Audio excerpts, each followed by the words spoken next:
2025 के फ्लड्स ने लाहौर की हाउसिंग सोसाइटीज को पानी में डुबो दिया।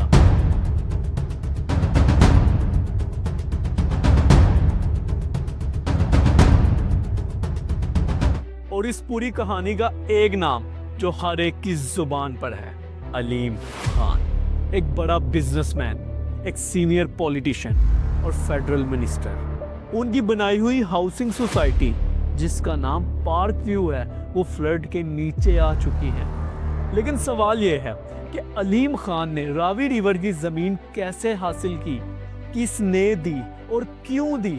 सबसे बड़ा सवाल, लोगों का पैसा और फ्यूचर तबाह क्यों हो गया और किस बंदे की वजह से हुआ। पता एक नुकसान है, एक पता नहीं कितनी तकलीफ़ों से कुछ बनाया होगा। अल्लाह ताला की तरफ से तकलीफ़ है तो अल्लाह ताला रहम करे हम सबके ऊपर। कोई गुनाह कोई गलती हुई है जो अल्लाह ताला से माफ़ी मांगे। सोसाइटी हाल आज हम डिटेल में जानेंगे कि आखिर ये कंट्रोवर्सी है क्या और क्लाइमेट चेंज के ज़माने में इन सोसाइटीज़ का मुस्तकबिल क्या है।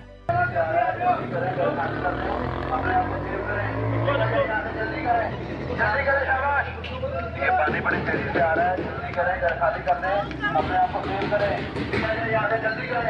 जल्दी करें शाबाश। अलीम खान साहब पर वापस आते हैं।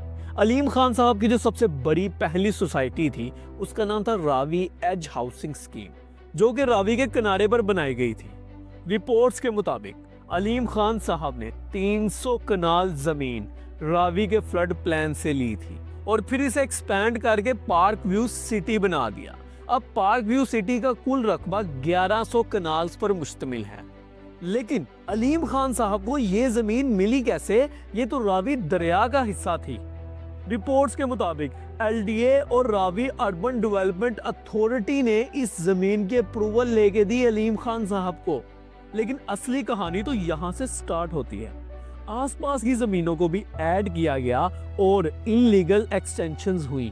नैब ने केस खोला लेकिन उन्होंने भी इस केस को बंद कर दिया। इमरान खान साहब ने भी ओपनली इंटरव्यू में बताया कि अलीम खान साहब रावी के फ्लड प्लान से जमीन हासिल करना चाहते हैं, लेकिन मैंने मना कर दिया। तो अलीम खान साहब ने पार्टी ही छोड़ दी, यानी पीटीआई को छोड़ दिया।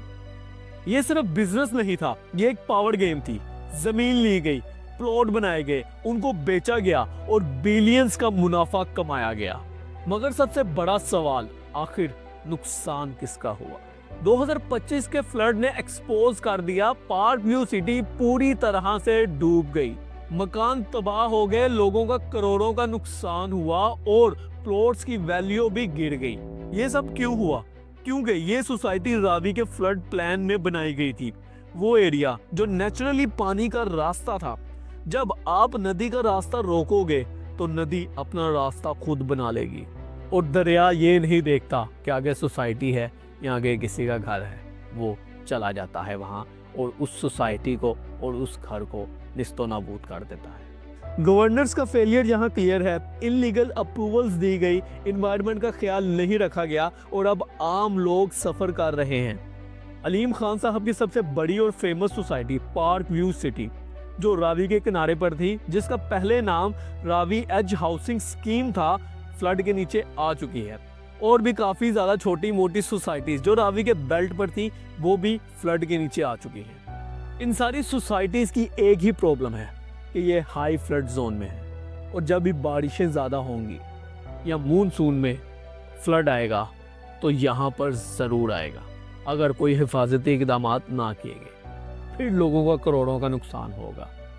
असल मसला अब अलीम खान साहब तक लिमिटेड नहीं है। क्लाइमेट चेंज के दौर में पूरा पाकिस्तान खतरे में है। मूनसून में बारिशें पहले से ज़्यादा हो रही हैं, ग्लोबल वार्मिंग की वजह से ग्लेशियर्स पिघल रहे हैं और नदियों का बहाव बहुत ही ज़्यादा खौफनाक हो रहा है। इसका मतलब ये है कि फ्यूचर में ऐसी सोसाइटीज़ बार बार फ्लड का शिकार होंगी और डिस्टर्ब होंगी। इनके लोगों को बार बार नकल मकानी करनी पड़ेगी। आज अगर पार्क व्यू डूबा है, कल कोई और ड्रीम हाउसिंग सोसाइटी भी डूब सकती है। इसका सलूशन क्या है?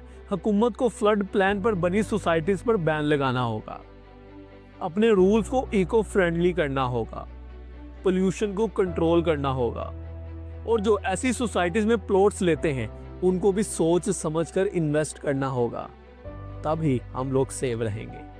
तो दोस्तों, ये थी अलीम खान साहब और उनकी रावी कंट्रोवर्सी ज़मीन की स्टोरी। सवाल ये उठता है, जब पावरफुल लोग अपने फ़ायदे के लिए इन्वायरमेंट और आवाम की ज़िंदगी को रिस्क में डालते हैं, तो नुकसान तो सिर्फ आवाम का ही होता है। लेकिन आवाम क्या कर सकती है? सिंपल सोल्यूशन, अवेयरनेस फैलाओ, ताकि नेक्स्ट टाइम कोई भी बंदा ऐसी रावी बेल्ट वाली या किसी भी दरिया के बेल्ट पर ज़मीन ना खरीदे। सिर्फ आवाम ही इस सिस्टम को बदल सकती है। आप बताएं, आपको आज की वीडियो कैसी लगी है? इस वीडियो को ज़्यादा से ज़्यादा लोगों तक शेयर करें, ताकि अभी तो जो नुकसान होना था वो हो गया, इन फ्यूचर हम इस नुकसान से बच सकें। इसी के साथ अल्लाह हाफिज़। पाकिस्तान जिंदाबाद।